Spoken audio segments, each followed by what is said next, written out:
Bonnie told you yet what's going in this bed? I hope it's not me. Here are the 10 words. Stop it or I'll bury you alive in a box!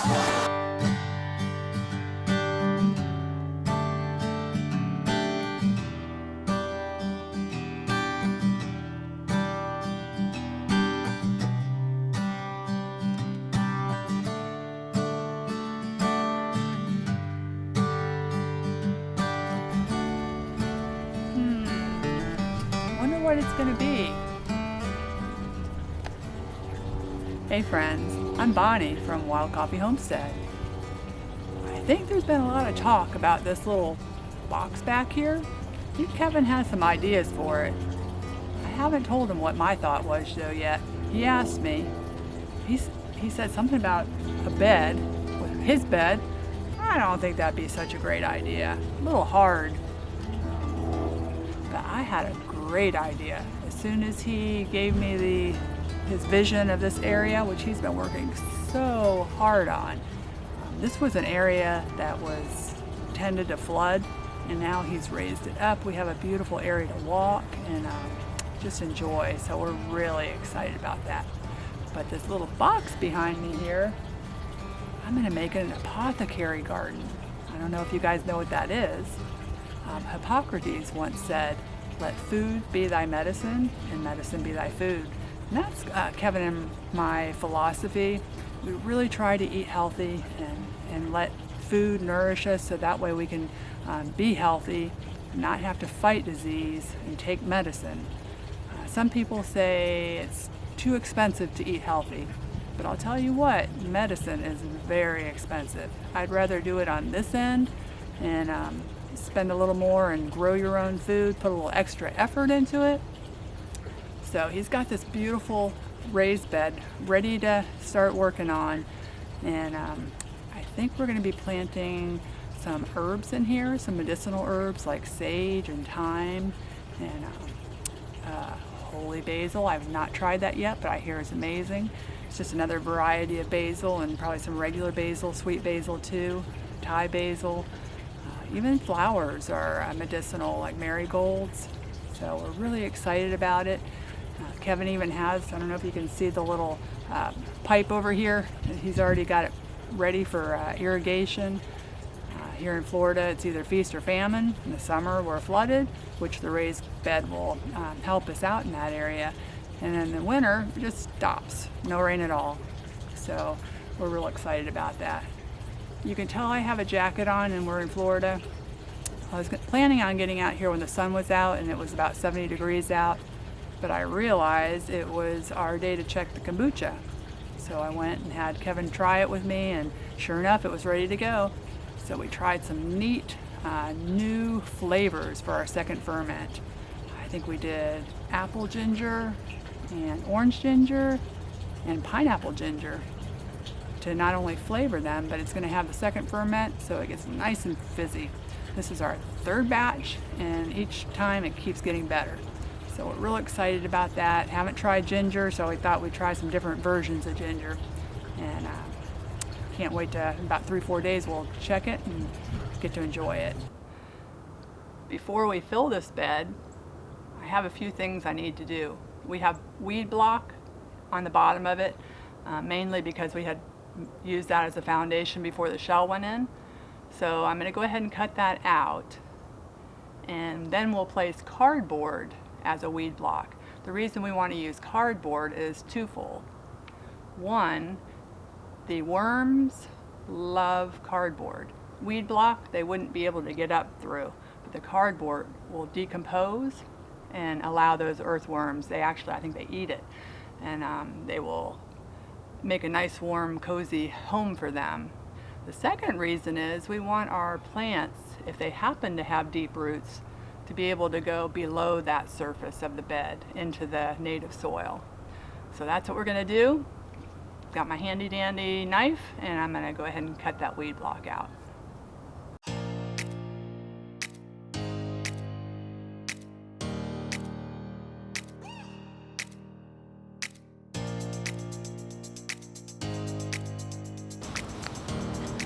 Kevin's laying down wood chips We have a pile of wood chips that our arborist brought to us probably 9-10 months ago, and it's been composting. So our bottom layer above the cardboard is composting wood chips. So that's what he's laying in there now. And then I'm in a wheelbarrow behind me here. I'm going to start moistening some peat moss, getting that nice and moist and spongy to also use in the bed. Oh, where you see chips and leaves and partially composted material, that's our easy compost in place. Like Bonnie said, we got those from an arborist, and they've been there probably 8-9 months doing their thing. I remember seeing the heat come off of them in the beginning, but we didn't turn them. We've added to them. It's got natural rain and water, so it wasn't high-speed compost, but we're really thrilled with some of the rich humus we found in there anyway.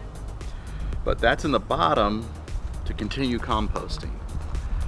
In a sense, that would be kind of the Huggleculture layer. That's instead of sticks and twigs and branches, which we couldn't, this is too shallow to do that. This will kind of act the same way.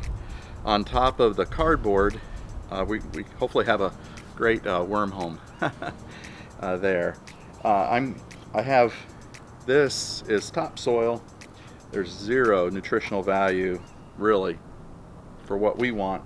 This isn't really helpful, but this will be bulk material that is real cheap for us. We can pick it up for $20 a cubic yard, and then we'll start adding in the amendments that'll be soil retention, the amendments that'll be to keep the soil aerated, and the amendments that'll be nutrition.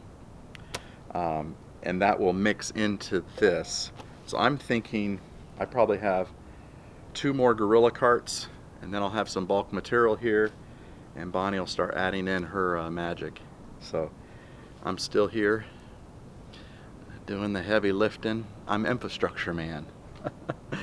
and Bonnie will put the magic in play. So that's where I am. So 2 more trips.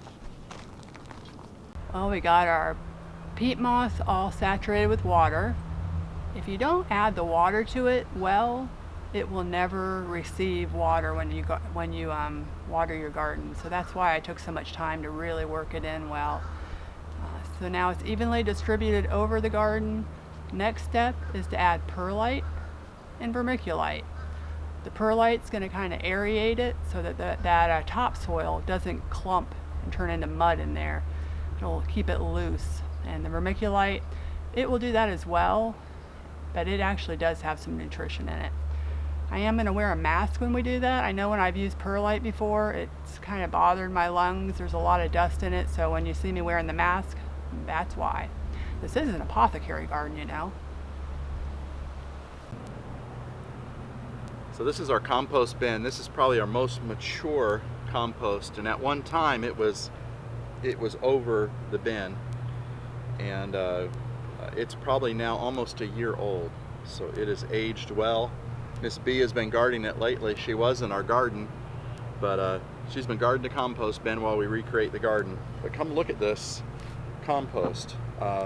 Really thrilled with what's happening here. If you can come and peek inside the bin, I'll let you peek inside. You can see where it's dry. It was dry on top. We had it covered, kept it moist, but you can just see all this matter, organic matter, has been broken down, and it just looks beautiful. And we're going the extra mile, and we are going to sift it, getting out the large particulates. So I have a little table over here with half-inch hardware cloth, and I am just sifting. But there's so much nice, just like the perfect amount of moisture. I'm just thrilled with this. And oh, that's one of our babies. One of our babies. Hey, thank you, sir. We're gonna let you go in the apothecary garden. I'm gonna put him down there. It can go through the screen. That is a good sign. Good sign of good stuff. We felt really vulnerable anytime we thought about bringing compost in from the outside, with grazon being so prevalent in any type of manures or hays. That's the pearlites that have been just devastating gardens. We decided we do without rather than take those risks, and so this is kind of our first harvest of the good stuff. Look, isn't that beautiful? That is just so beautiful. I'm sorry I'm getting excited. You never see me excited. I'm not dramatic about much. I think I just told a lie. But I'm excited about this. This is beautiful. Beautiful. I mean, it'll kind of hold its shape. And this is in a real dry period, so all gardeners across America, around the world, are celebrating with compost! Whoop whoop!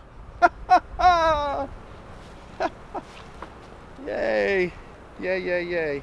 Got our perlite and vermiculite in place. I didn't mention the vermiculite is actually like a crushed rock, so it actually has nutrients in it. It will absorb some water. The perlite is strictly aerator, does not have any nutrition that I know of, and it does not absorb water. So got it all in place, mixed it around through the peat moss and topsoil. The topsoil is the one that we don't want to clump up and get like mud in there and allow it not to drain.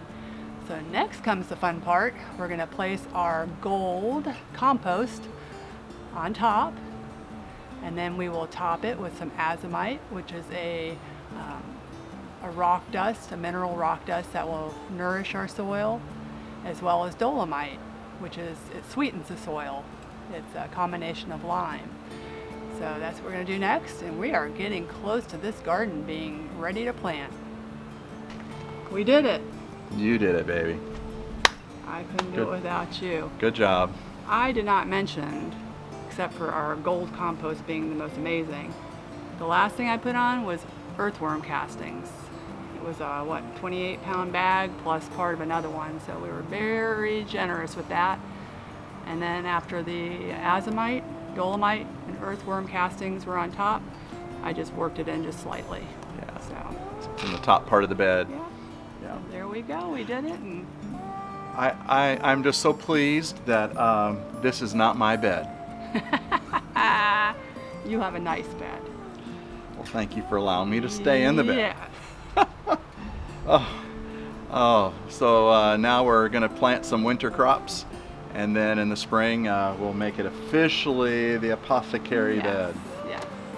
Be fun. Good job. Hey, thanks for coming along with us at Wild Coffee Homestead.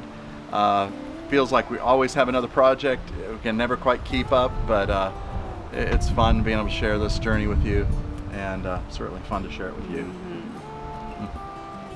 Hope you guys have a great day. If you haven't already subscribed, hit the like button.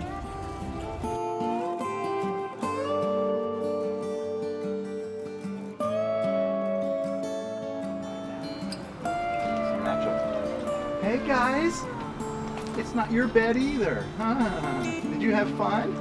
Did you have fun with Mommy?